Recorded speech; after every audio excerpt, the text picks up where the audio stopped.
Alright, this is improving tarot skills rating. I know some people are like, what? But yes, you can improve your tarot reading abilities. It's exciting, it's fun, it's everything you'd want in a reading. I'm just kidding. This is like the boringest thing I've ever done. Anyway, we have number 1 and number 2. So pick whichever one interests you. Throw a dice. Pick a number.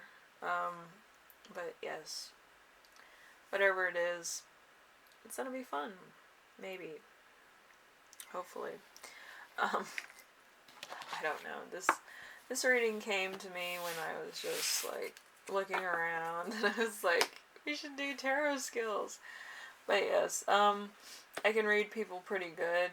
I don't really need tarot cards, but I can relate to each one of my tarot cards when looking at somebody else, which is fun.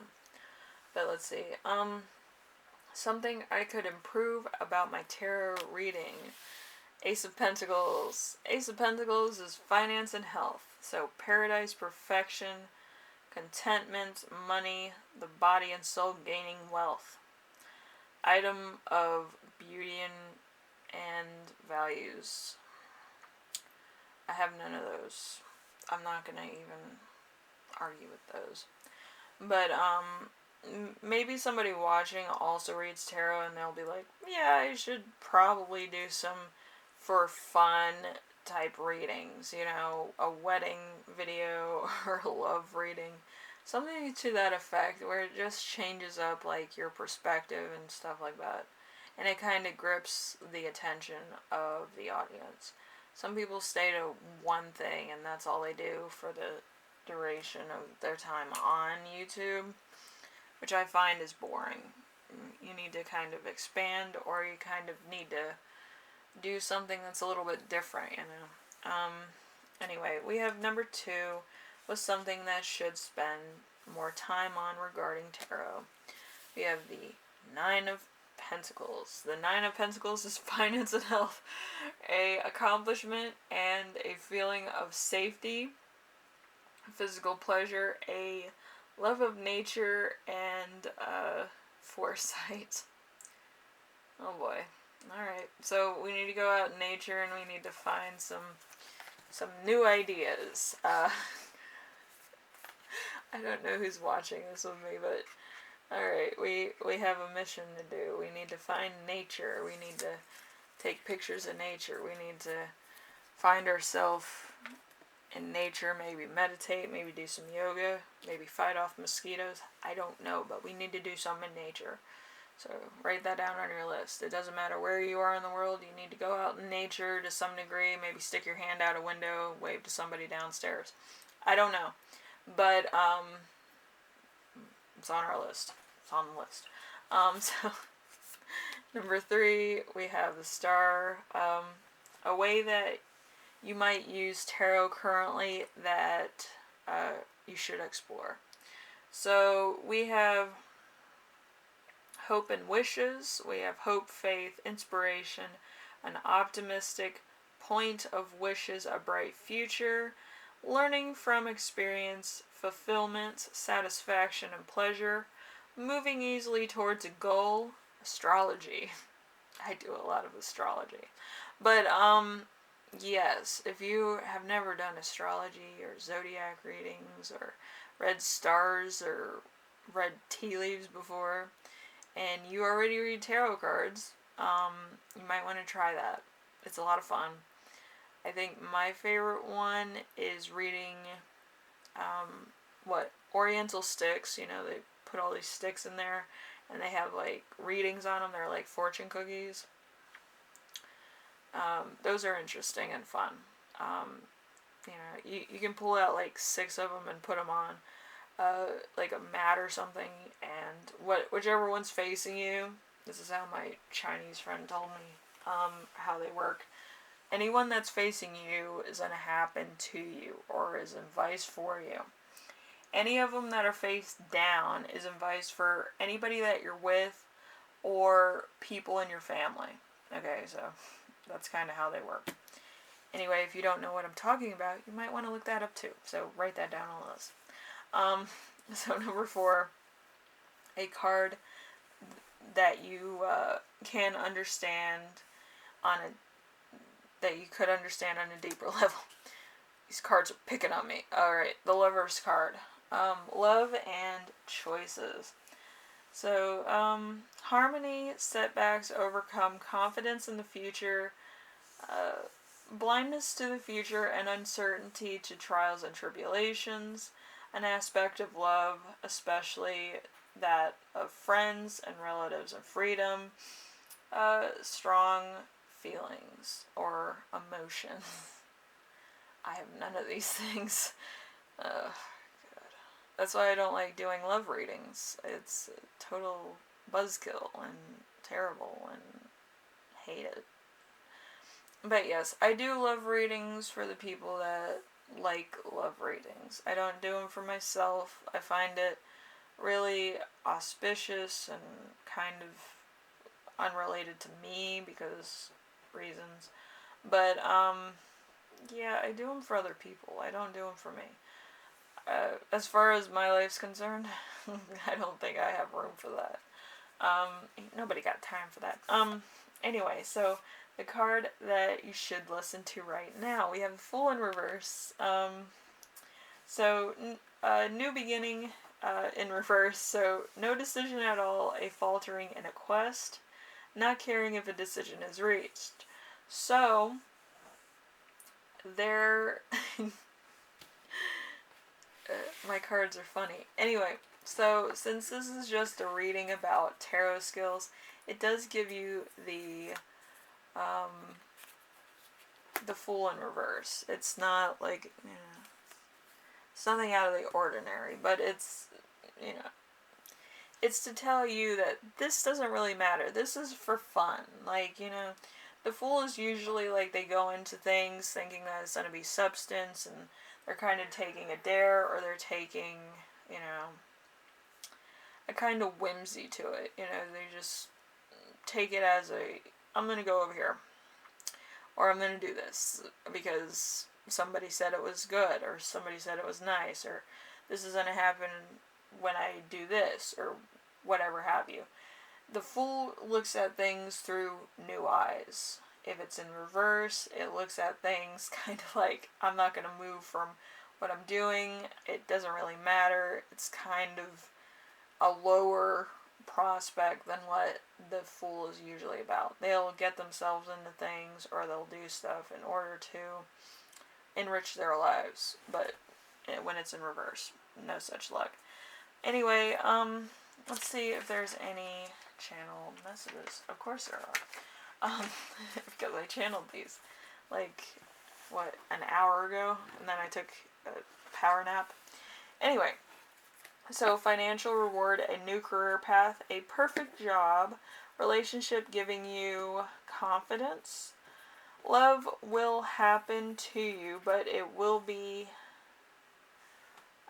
you will need patience because it's going to be in the near future, or distant future. For some of you, it's going to be in the near future. For most of you, it's going to be in the distant future. The reason is because logic. You can't say it's going to happen tomorrow when everybody's reading love readings. I think love readings actually prolong some of the information, but for the most part, it's going to happen in the distant future. Okay? It's because everybody falls in love basically around the same time for the majority of the population, especially with millennials. Most millennials are either born in June or they're born in September. So mostly you're going to fall in love around the same time. So it's probably going to be probably next spring, if I had to guess. I keep getting March 24th. It's the day after my birthday, so it freaks me out. But, yeah, you might fall in love around that time, around spring fling, or Easter or something that seems more coherently subtle than what it is right now. This is pure chaos that's happening um, in the USA, so you need to have it settle for a moment before you fall in love and have emotions for another person. You can't fall in love with somebody when chaos is happening in the world. It just doesn't happen.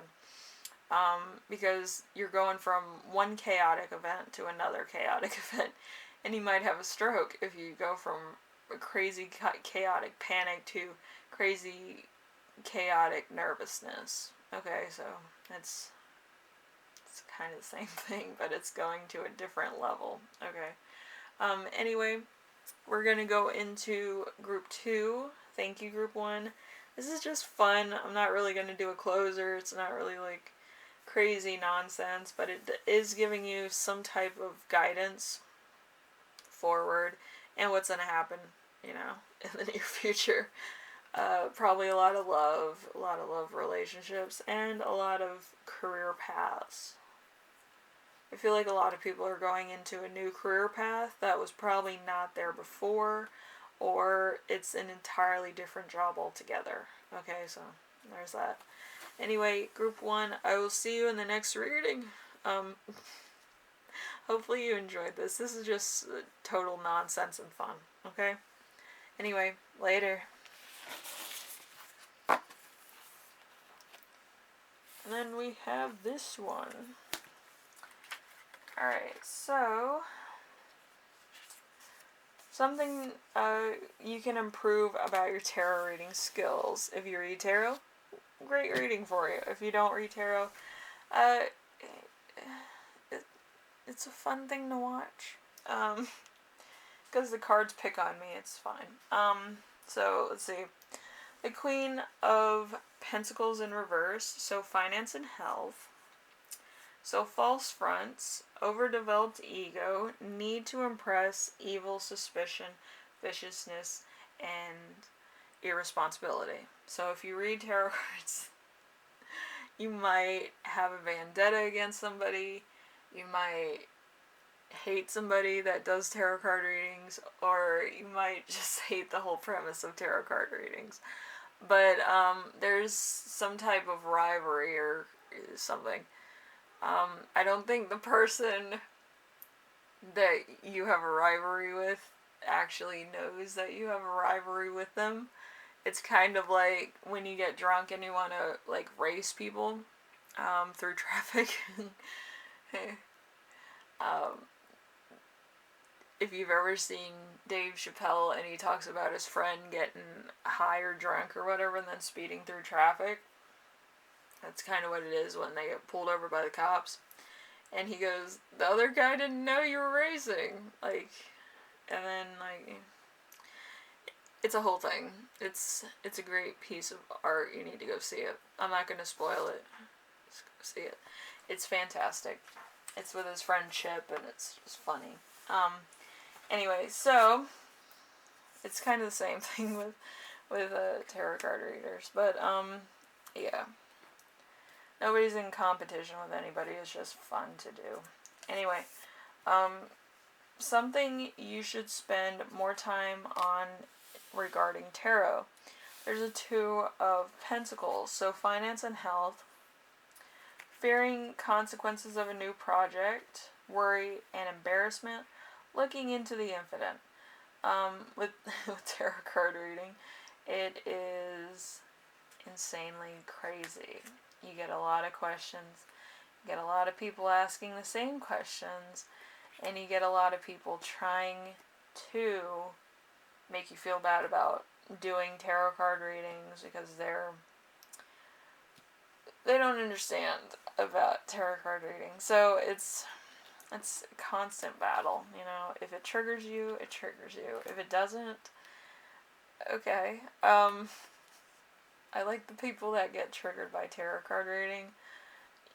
You're listening to somebody that's reading cards and you're getting triggered. Like, you could have went to a poker table and had them do the same thing, but it's on a different spectrum of, clairvoyancy.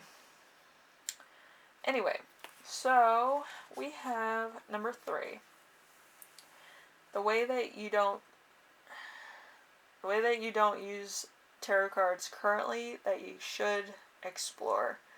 We have the Four of Swords, so strife and logic. A rest after a long period of adversity, sleep, dreaming, and solitude, temporary abandonment or hemorrhage, sometimes tomb or coffin, signifying the ultimate rest. So you might want to try to do what I do and actually try to channel one of your cards while you sleep if you do read tarot cards. If you don't read tarot cards and you dream about cards, counting cards, playing cards, or just any type of cards. I feel like basically any cards you can tangibly touch can be used in fortune telling. You might want to actually discover what you're actually dreaming about. If it's like the Ace of, the Ace of Hearts, it has a different meaning than the Ace of Cups. So the collaboration between playing cards and tarot cards are slightly different meanings. They mean kind of the same thing, but on a different scale, a different world, if need be. It's kind of like DC Marvel type stuff. So it's a different meanings, same type of thing. You get like a destination and a feeling with playing cards. With tarot cards, you get a spiritual reading as well as an emotional reading and a mental reading. So it's always going to be the Three of Fates. That's why I always go back to the 3 of card readings or the 2 of card readings, because that's kind of what the tarot cards channel best, because that's how they operate. So number 4, we have a card that is misunderstood, that needs to be understood on a deeper level. The Queen of Wands. The Queen of Wands, work in business, an honest, homely woman able to cure ills of the mind, a dark woman who is very secretive, secure and charming, capable of love and affection. So the Queen of Wands and the Queen of Swords always get mixed up. Usually it is the Queen of Wands that's kind of doing their own thing. They want to cure people. They kind of want to be like Florence Nightingale type thing, as well as a good person. With the Queen of Swords, the Queen of Swords is an independent woman that's striving forward. They're beautiful. They have it going on. They're trying to get to the next level without a partner, but sometimes failing in that respect. And that's why she can only be the Queen of Swords. But yeah, she's cunning, she's logical, she knows where she's going and why. She might have a very prickly personality, but she gets the job done. It's more business than anything else. But with the Queen of Wands, she's more of like the baker, the cook, the chef.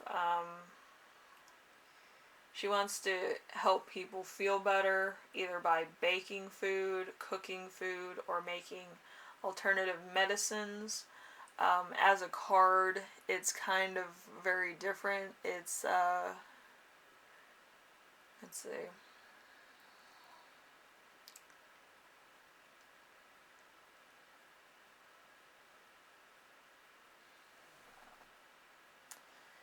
It's kind of a different energy. It's everything but it's a more motherly energy, the Queen of Wands. It's actually trying to get something better done, or something that's, putting, let's see, when I'm using the cards, I know this. When I'm doing this, like, pro tandem, I can't. So it's the Queen of Wands she's able to influence stuff behind the scenes in order to get the job done. Or she kind of does that cloaking thing where she encourages followers of her to become leaders, and then she leaves the room. Okay? Because she doesn't want to be the leader anymore. She would rather spend her time doing something else, influencing the world in, like, behind the scenes. Okay? That makes sense. So, it's not the same energy. She doesn't want recognition for what she does. She wants to help everybody do their best and then go away. With the Queen of Swords, she's more on the spot. She's the center of attention. She's independent. She's a modern day woman. She wants to achieve business and pleasure and other personal things all in the spotlight. She does more light work than she does shadow work. So it's a different thing. With the Queen of Wands, she does more shadow work, where she helps people in the darkness of, behind closed doors. She is Oz. she's the man behind the curtain, but in this case, the woman behind the curtain. So, anyway, let's see. We have number 5. A card that you should listen to right now. We have the Death card in reverse. It wants me to put it away. But yes, it's life-changing decisions in reverse, complete lack of change, standing still to the point of stagnation, possibility of slow and partial change, and proper surrounding cards will call for a new thing or an accident may occur. So there could be some new things happening. Also, there could be a new thing that happens in your life. Or there might be a sickness, or there might be an accident, there might be a surgery, there might be some other attributes that is happening around you that you kind of need to take awareness of. So, just be careful. So, this could happen in a hotel or a reception. You might have a broken heart, actually. I feel that for somebody. Somebody's going to have a broken heart when somebody else is getting married or somebody else is going on vacation. So it's a different approach. Also, there's TLC from your family. So you might have a broken heart and they'll help you mend it or help you feel better or encourage you to continue doing what you're doing. To find somebody great. It is what it is. But I feel like you're kind of going through some stuff, okay? And a lot of things are changing. You might not be grasping at the right things at the moment, or there might be some other things that are going on that need your attention right away. So you miss small details, relationships, things that are going on that you might have not thought were 100% in your mind's eye important at the moment. So it could slip through your fingers without you really realizing it until it's too late. And that's kind of what I feel because I get all these cards. We have rest, we have this, we have that. So it goes from this all the way back, is what I'm thinking. So it kind of feels like reminiscing about a relationship. But, anyway, group 2, hopefully this helps you out in some way, shape, or form. This was for fun. But, there's some channel messages in every reading I do. So, I will see you in the next reading. I have a really scratchy throat. But yeah, it is what it is. And sometimes life's a journey, and sometimes life is a trot forward. So,